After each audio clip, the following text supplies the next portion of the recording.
The birthday cake sat untouched on the mahogany table I'd paid $3,000 to rent for the evening. Crystal glasses clinked around me, filled with wine that cost more per bottle than most people make in a day. I stood there in my best suit, the one Sarah had picked out because she said my others made me look too blue-collar, watching my wife of 12 years prepare to destroy me in front of 30 of our closest friends and family. Everyone, Sarah's voice cut through the chatter like a knife through silk. She raised her champagne flute and the room fell silent. Her smile was radiant, the kind that had made me fall in love with her back when we were both broke college kids sharing ramen noodles and dreams. I should have known something was wrong when she insisted on this party. Sarah had never been one for big celebrations, especially not ones that cost money we didn't really have, but she'd been different lately, distant, secretive, always on her phone with that little smile playing at the corners of her mouth. "I want to thank you all for being here tonight," she began, her voice carrying that practiced sweetness she used with clients at the interior design firm. "It means the world to me to have the people I love most celebrating another year of life." I relaxed slightly. Maybe I'd been paranoid. Maybe the stress of keeping my contracting business afloat while she climbed the corporate ladder had made me imagine things that weren't there. "I also want to thank my wonderful husband David for organizing all of this." She gestured toward me with her free hand, and I felt a flush of pride. Though I have to be honest with everyone here. The room seemed to lean forward collectively. Sarah's smile never wavered. "David, sweetheart, you really shouldn't worry so much about impressing people. I know you've been trying so hard lately, planning these elaborate gestures, buying expensive gifts, but honestly..." She paused for effect, her eyes scanning the faces around us. "Don't be under any misunderstanding. You're just temporary." The words hit me like a sledgehammer to the chest. A few people laughed uncomfortably, thinking it was some kind of inside joke. But I knew better. I could see it in her eyes. The cold calculation, the satisfaction at finally saying what she'd been thinking for months. "You see," she continued, her voice growing stronger as she warmed to her topic. "Some of you know that my first real love, Marcus, moved back to town last month. We've been reconnecting, and well..." She shrugged delicately. "David's been a wonderful placeholder, but let's not pretend this is permanent. I just don't want him getting jealous when Marcus starts coming around more often. We're all adults here, right?" The silence that followed was deafening. I could feel 30 pairs of eyes on me, waiting to see how I'd react to being publicly humiliated by the woman I'd spent 12 years loving, supporting, and believing in. My hands were steady as I set down my untouched glass of wine. My voice was calm when I spoke. "Excuse me." I walked to the front of the restaurant where the manager was hovering nervously behind the host stand. The poor guy had probably heard every word. The dining room wasn't that big, and Sarah had never been one to speak quietly when she wanted to make a point. "I need to settle the bill," I said quietly. "Sir, I thought the party was paid for." "The deposit was. There's still the balance for tonight, plus the open bar tab, the cake, and the flowers." I pulled out my credit card, the one Sarah didn't have access to, thank God. "All of it, now." The manager's fingers flew over the tablet. "That'll be $4,237, sir." I didn't even flinch. I'd learned a long time ago that sometimes dignity costs money, and this was worth every penny. "Would you like me to box up the cake, sir?" "Keep it. Maybe someone will actually enjoy it." I signed the receipt, pocketed my card, and walked out of the restaurant without looking back. Behind me, I could hear the murmur of confused voices and Sarah's sharp tone cutting through the noise, probably trying to salvage her performance. The October air was crisp against my face as I stood on the sidewalk outside Romano's, the restaurant where Sarah and I had celebrated our first anniversary, where I'd thought we'd celebrate many more. The irony wasn't lost on me. My phone started buzzing before I even reached my truck. Sarah, then her best friend Jennifer, then her mother. I let them all go to voicemail. The drive home to our suburban split level took 20 minutes. 20 minutes to process the fact that my marriage was over and had been for longer than I'd realized. 20 minutes to understand that while I'd been working 60-hour weeks to pay for her lifestyle, she'd been planning my replacement. The house was dark when I pulled into the driveway. Our 18-year-old daughter Emma was at college, probably posting on social media about her cringe dad without knowing she'd just lost her family. The lawn I'd mowed that morning looked perfect under the streetlights. The mortgage I'd been paying alone for the past 6 months was current. Everything looked normal from the outside. I sat in my truck for a long time, engine ticking as it cooled, thinking about the last year of my life. The late nights Sarah had started working, the business trips that seemed to multiply, the way she'd stopped wearing her wedding ring, claiming it got in the way at work, the credit card bills for restaurants I'd never been to, and clothes that never appeared in her closet. I'd been temporary. The question was, for how long? My phone rang again. This time it was a number I didn't recognize. "David, this is Robert Castellano, Sarah's uncle. I think we need to talk." Robert Castellano had always been the kind of man who wore his law degree like a badge of honor. Even at family barbecues, he'd find ways to work his professional accomplishments into casual conversation. Tonight, as he sat across from me in my own living room at 11 p.m., he looked every inch the successful attorney, pressed shirt despite the late hour, gold watch catching the lamplight, briefcase at his feet like a faithful dog. "David, I'll be direct," he began, setting his coffee cup down on the table without using a coaster. Sarah would have had a fit. What happened tonight was unfortunate. Sarah's emotions got the better of her.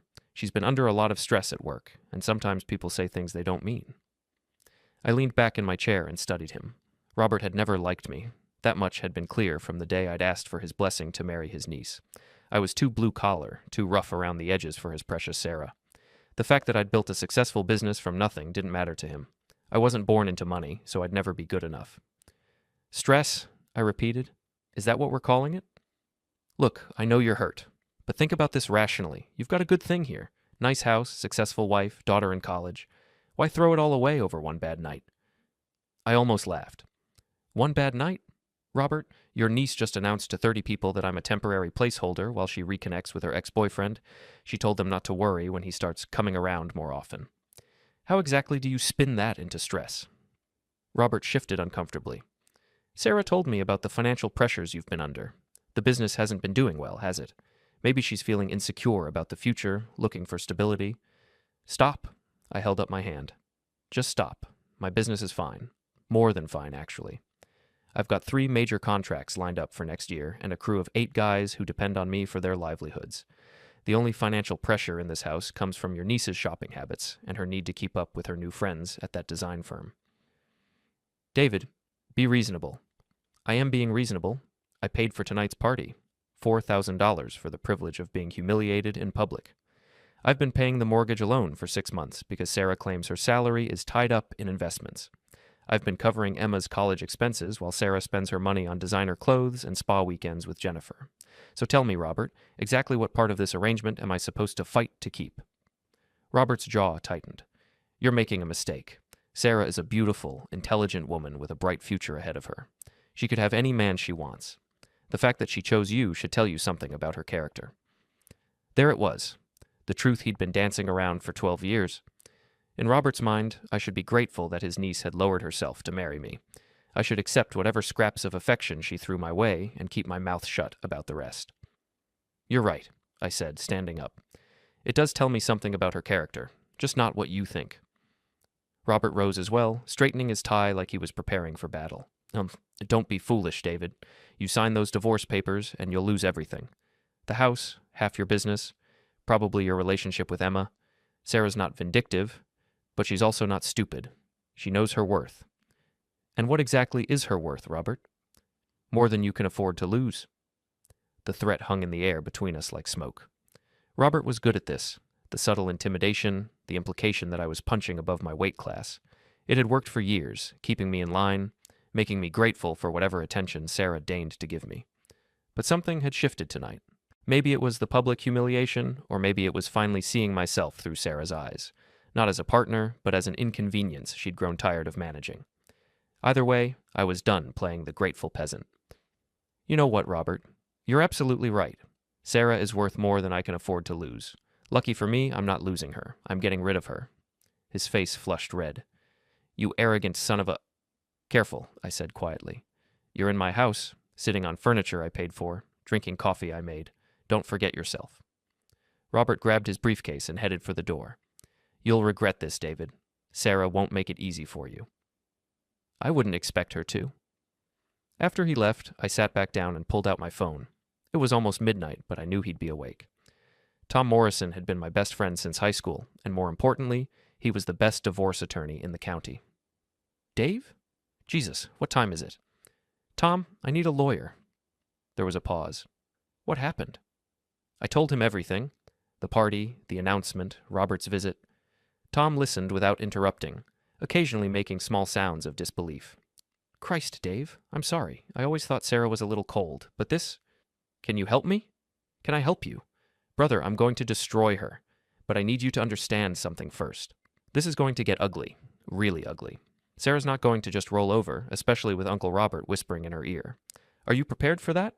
I looked around my living room, at the photos Sarah had arranged just so, the throw pillows she'd spent hours selecting, the coffee table books about interior design that no one ever read, everything perfectly curated to project an image of success and happiness. It was all a lie. It had been a lie for longer than I wanted to admit. Yeah, I said. I'm prepared. Good. Don't talk to Sarah, don't talk to Robert, don't sign anything. And Dave, start documenting everything. Every conversation, every text, every expense. We're going to need it all. After I hung up, I walked upstairs to the bedroom Sarah and I had shared for 8 years. Her side of the closet was half empty. Had been for weeks, I realize now. The expensive perfume she used to wear for me was gone, replaced by something new and unfamiliar. I pulled out a suitcase and started packing. I'd stay at the motel on Route 9 until I could find an apartment. The house would have to be sold anyway, and I didn't want to spend another night surrounded by the ghost of a marriage that had died without me noticing. My phone buzzed with a text from Sarah. We need to talk. This is ridiculous. I deleted it without responding. We'd talked enough for one lifetime. The diner on Maple Street had been our regular spot for 15 years. Every Saturday morning, the same booth, the same order, coffee black, wheat toast, scrambled eggs for me, and whatever elaborate breakfast special caught Mike's fancy that week. We'd solved the world's problems over countless cups of coffee, celebrated each other's successes, and commiserated over failures. This morning felt different. Mike Patterson slid into the booth across from me, but instead of his usual grin and complaint about his wife's honey-do list, he looked uncomfortable. His eyes darted around the diner like he was expecting trouble. Hey, Dave. Mike, I signaled the waitress for coffee. You look like someone stole your truck? He forced a laugh. Nah, just tired. Jennifer had me up half the night rearranging the living room furniture. Again. Jennifer, Sarah's best friend and partner in crime. Of course she'd gotten to Mike first. I should have expected that. How's the job going? I asked, keeping my voice neutral. Mike had been working for my company for 3 years, ever since the factory closed and left half the town scrambling for work. He was a good electrician, reliable, and I'd always thought we were friends beyond just the employer-employee relationship. Good. Listen, Dave, about what happened at the party. There it was. I took a sip of coffee and waited. Look, I don't know what's going on between you and Sarah, but Jennifer says you just walked out without any explanation. Left Sarah standing there with a room full of people, embarrassed and confused. Confused? I set down my cup carefully. That's an interesting word choice. Come on, man. You know how women are.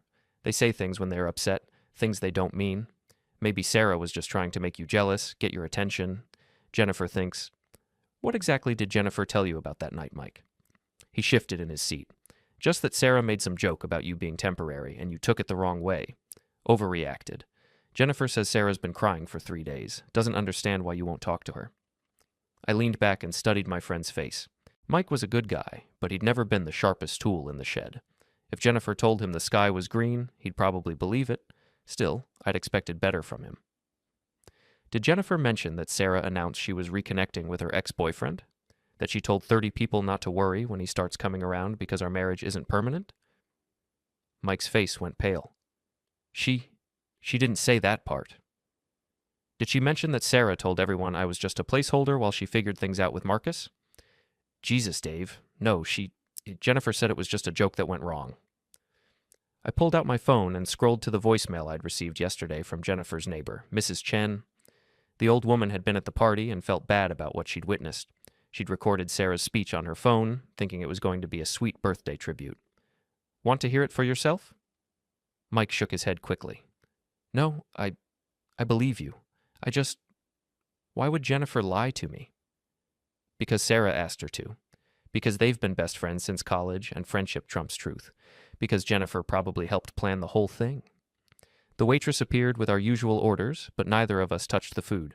Mike stared at his plate like it held the secrets of the universe. So what now? He asked finally. Now I file for divorce and try to salvage what's left of my dignity.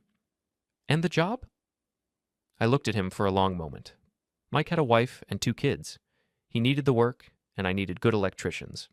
But something had changed between us, something that couldn't be undone with coffee and explanations.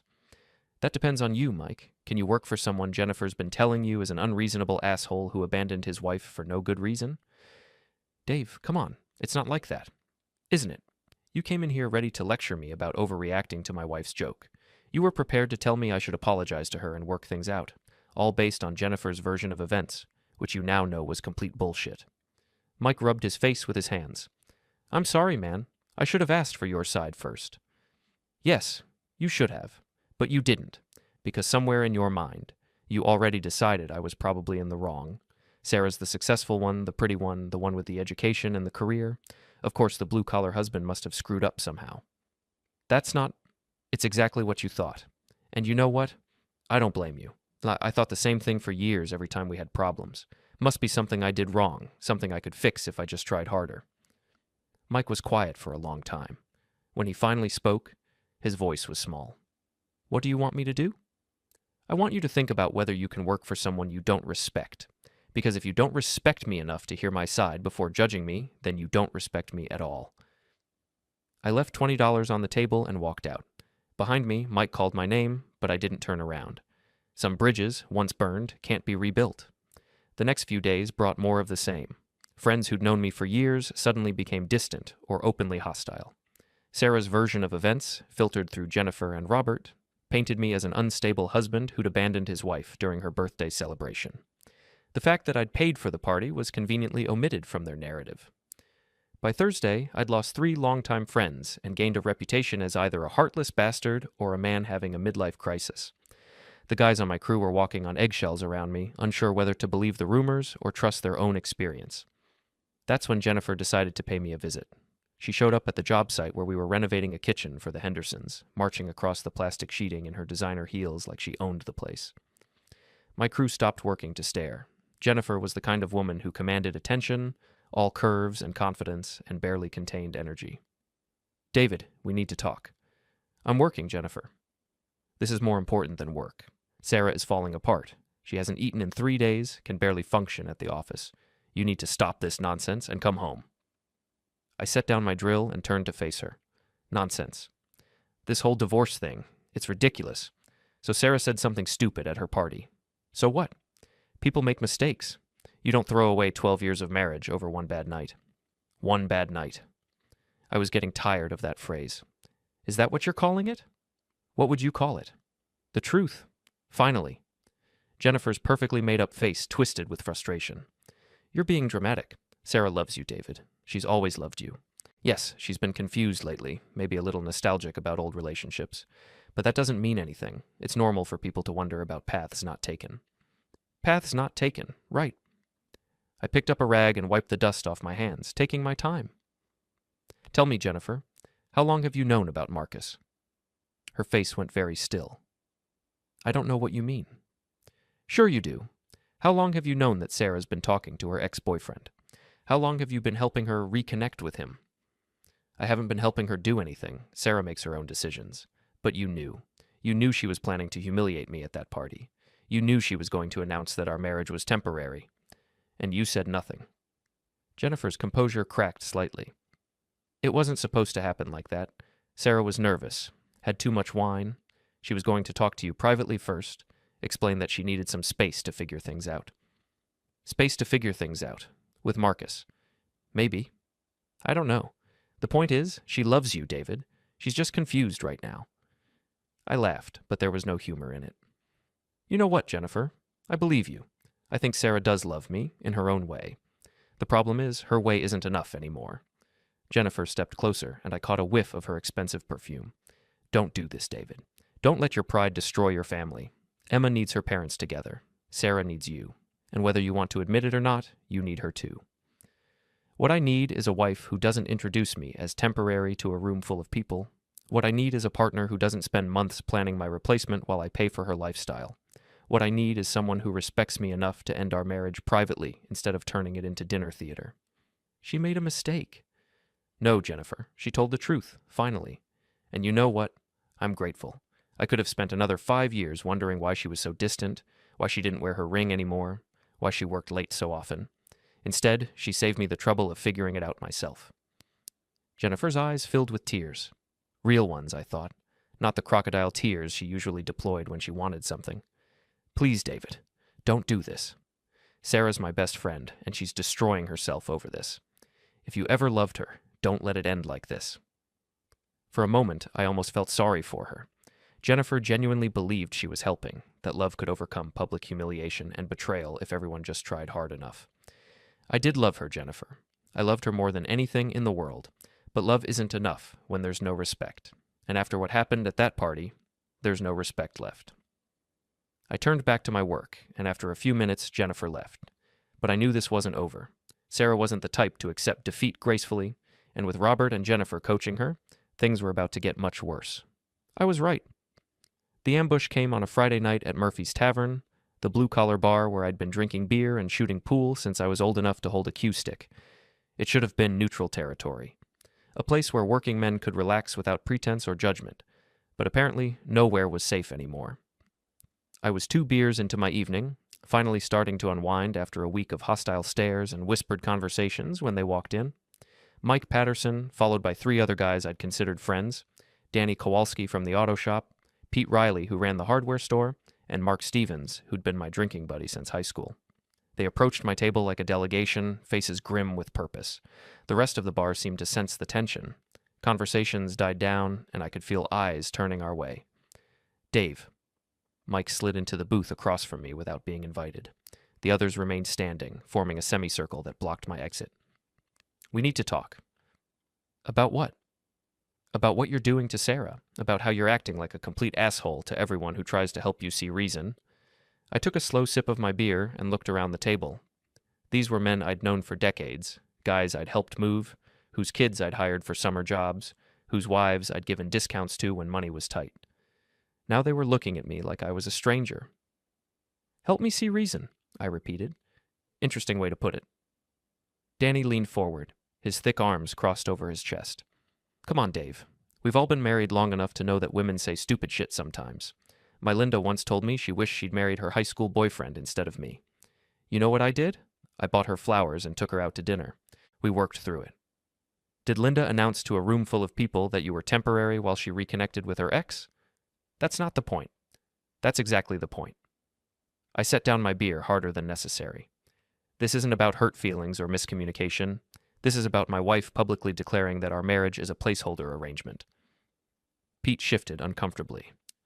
Look, maybe Sarah handled it wrong, but she's been under a lot of pressure.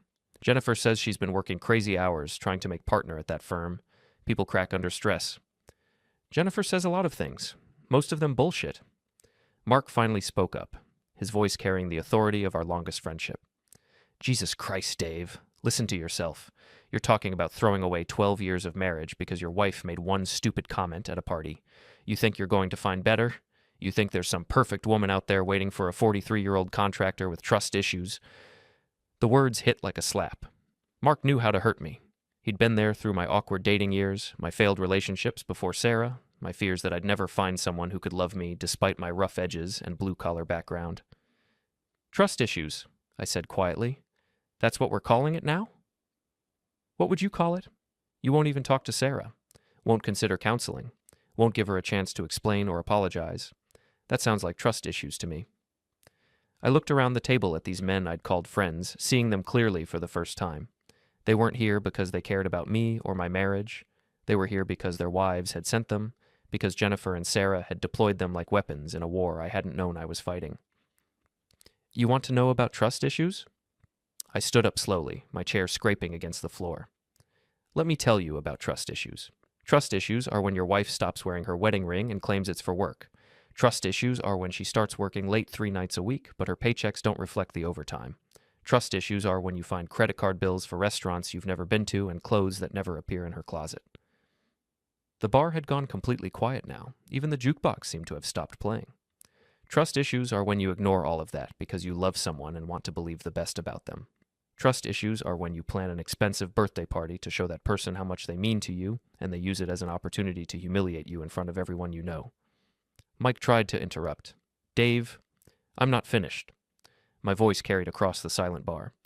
Trust issues are when your so-called friends show up to lecture you about forgiveness and second chances without bothering to ask for your side of the story. Trust issues are when you realize that the people you've known for 20 years think so little of you that they automatically assume you're the problem. Danny's face was red with anger. Nobody thinks you're the problem, but you're sure as hell making yourself one. Sarah made a mistake. She's sorry. Why can't you just man up and forgive her? Man up, I laughed, but it sounded bitter even to my own ears. You know what manning up looks like, Danny? It looks like refusing to accept being treated like garbage just because the person doing it is pretty and successful. It looks like having enough self-respect to walk away when someone tells a room full of people that you're disposable. You're being dramatic, Pete said. It was one comment. It wasn't one comment! The words exploded out of me, months of suppressed frustration and hurt finally finding their voice. It was the truth. Sarah didn't make a mistake at that party. She told everyone exactly how she feels about me and our marriage. The mistake was mine, for being too blind and stupid to see it sooner. Mark stood up, his face hard with anger. Fine. You want to be a victim? Be a victim. But don't expect us to stand around and watch you destroy your life over wounded pride.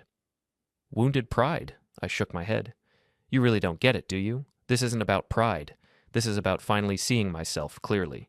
For 12 years, I've been grateful that Sarah chose me. Grateful that someone so beautiful and smart and successful would settle for a guy like me.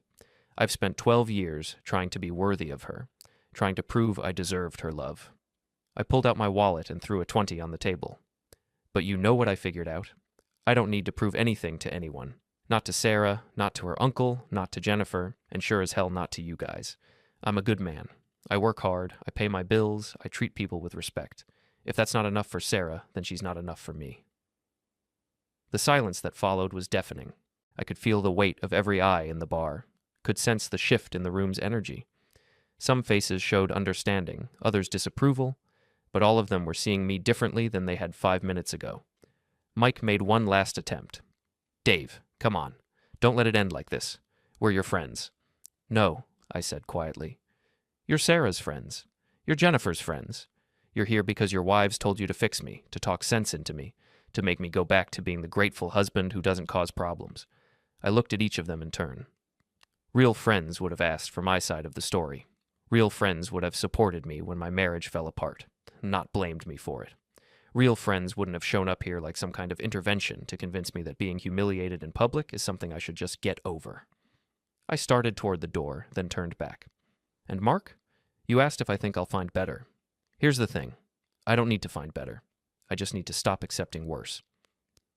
The cold October air hit my face as I walked out of Murphy's Tavern for what I knew would be the last time. Behind me, I could hear the low murmur of conversation resuming, probably dissecting what had just happened, taking sides, choosing camps. Let them talk. I was done caring what people thought about my choices. I was done being grateful for scraps of affection and friendship. I was done being the reasonable one, the understanding one, the one who always bent over backward to keep everyone else comfortable. For the first time in months, I felt free. But freedom, I was about to learn, came with a price. The final showdown came on a Tuesday morning in November, in the sterile conference room of Morrison and Associates law firm.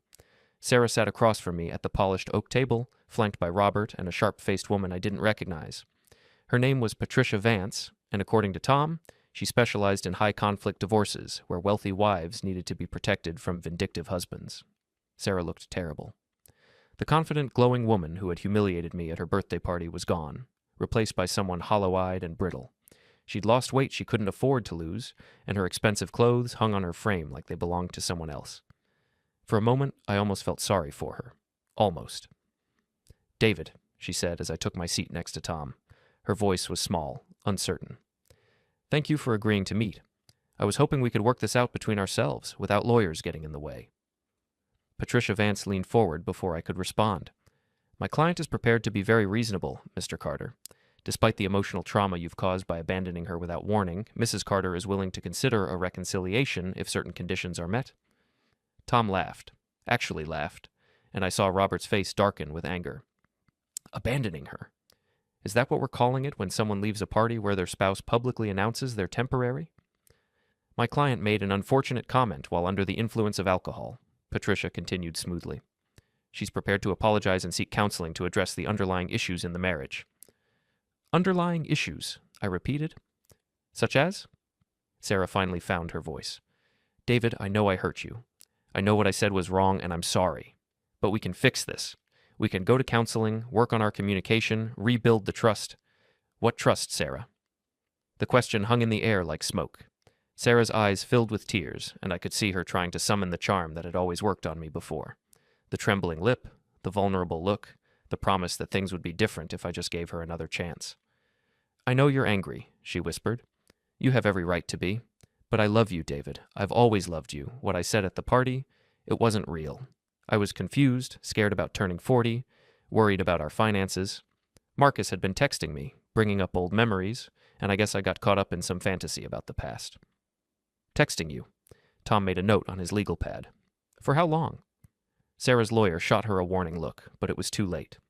It doesn't matter. It was just talking." "How long, Sarah?" 6 months, she admitted quietly. "Maybe 7, but it was innocent, David. Just old friends catching up." Robert leaned forward, his face flushed with anger. "This is irrelevant. Whatever communication my niece had with her former boyfriend has no bearing on this divorce. The fact remains that David abandoned his wife and home without cause." "Without cause?" Tom's voice was dangerously quiet. "Mr. Castellano, are you seriously arguing that publicly humiliating someone at a party they paid for doesn't constitute cause for divorce?" It was one comment made under emotional distress. It was a calculated announcement that the marriage was temporary while she pursued another relationship. Tom opened his briefcase and pulled out a folder. A relationship that, according to phone records we've subpoenaed, included over 300 text messages and 47 phone calls in the 6 months prior to the party. The color drained from Sarah's face. Patricia Vance looked like she'd been slapped. Robert's mouth opened and closed like a fish gasping for air. "You subpoenaed my phone records?" Sarah's voice was barely a whisper. "Your husband's phone records," Tom corrected, "which show that you've been in constant contact with Marcus Sullivan since April, including a 2-hour phone call the night before your birthday party." I watched Sarah's face crumble as the reality of the situation hit her. She'd thought this would be easy, that she could manipulate me into taking her back with tears and apologies. She hadn't counted on Tom Morrison, who fought divorce cases like a general planning a war. "There's more," Tom continued, pulling out another document. "Credit card records showing charges at the Riverside Motel on 6 different occasions over the past 4 months, always on days when Mrs. Carter claimed to be working late." "That's enough," Patricia said sharply. "This is clearly a fishing expedition designed to embarrass my client." "Your client embarrassed herself," Tom replied. "We're simply documenting the pattern of deception and infidelity that led to the breakdown of this marriage." Sarah was crying now, ugly sobs that shook her whole body. "David, please. I made mistakes, but we can fix this. I'll cut off all contact with Marcus. I'll quit my job if you want. We can start over somewhere else, just the 2 of us." For a moment, I saw the girl I'd fallen in love with 20 years ago. Young, vulnerable, full of dreams and promises. But that girl was gone, replaced by a woman who'd spent months planning my replacement while I paid for her life. "It's too late, Sarah." "It's not." She reached across the table, trying to grab my hands. "David, I love you. I know I hurt you, but people make mistakes. You can't throw away 12 years of marriage because I got confused and said something stupid." "I'm not throwing away 12 years of marriage," I said quietly. "You already did that. I'm just making it official." Robert slammed his hand on the table. "This is ridiculous. Sarah made one comment at a party, and you're acting like she committed murder. You're supposed to be a man, David. Men forgive their wives when they make mistakes." Something cold and hard settled in my chest. "You want to talk about being a man, Robert? Let me tell you what a real man does. A real man doesn't accept being treated like garbage just because the person doing it is family. A real man doesn't beg someone to love him, and a real man sure as hell doesn't stay married to someone who announces to 30 people that he's a temporary placeholder." I stood up, and Tom gathered his papers. "My client's position is simple," I said, looking directly at Sarah. "He wants an uncontested divorce with an equitable division of assets. No alimony, no ongoing financial obligations beyond Emma's college expenses, which he'll continue to pay in full. Mrs. Carter can keep her retirement accounts and her car. Mr. Carter will keep his business and his retirement accounts. The house will be sold and the proceeds split 50-50. "That's completely unreasonable," Patricia protested. My client has been out of the workforce for..." "My client has been working full-time at an interior design firm for 3 years," Tom interrupted. "She has a college degree and marketable skills. She's perfectly capable of supporting herself." Sarah was still crying, but now there was anger mixed with the tears. "You bastard! You're going to leave me with nothing." "I'm leaving you with exactly what you brought to this marriage," I replied. "Your education, your career, and your freedom to pursue whatever relationship makes you happy. Isn't that what you wanted?" "I wanted my husband to fight for me." The words exploded out of her, raw and desperate. I wanted you to care enough to get angry, to demand that I choose, to show some passion for once in your life instead of just accepting everything like a beaten dog. The silence that followed was absolute. Even Patricia Vance looked stunned by her client's outburst. Robert was staring at his niece like he'd never seen her before. You wanted me to fight for you, I said slowly. So you humiliated me in public and started an affair to get my attention? It wasn't an affair. I never slept with Marcus. But you wanted to. You were planning to. That's why you announced I was temporary. You were clearing the way for him to take my place. Sarah's face crumpled. I don't know what I wanted. I was confused, scared of getting older, afraid that I'd settled for less than I deserved. Less than you deserved. I shook my head. There it is. The truth, finally. You think you settled for me, Sarah. You think you deserve better than a blue-collar contractor who loves you enough to work 60-hour weeks to pay for your lifestyle. That's not what I meant. It's exactly what you meant. And you know what? You're right. You do deserve better than me. You deserve someone who'll put up with your games, your manipulation, your need to be the center of attention at all times. You deserve someone who'll beg you to choose them over your ex-boyfriend. I picked up my jacket and headed for the door. Unfortunately for you, I've decided I deserve better too.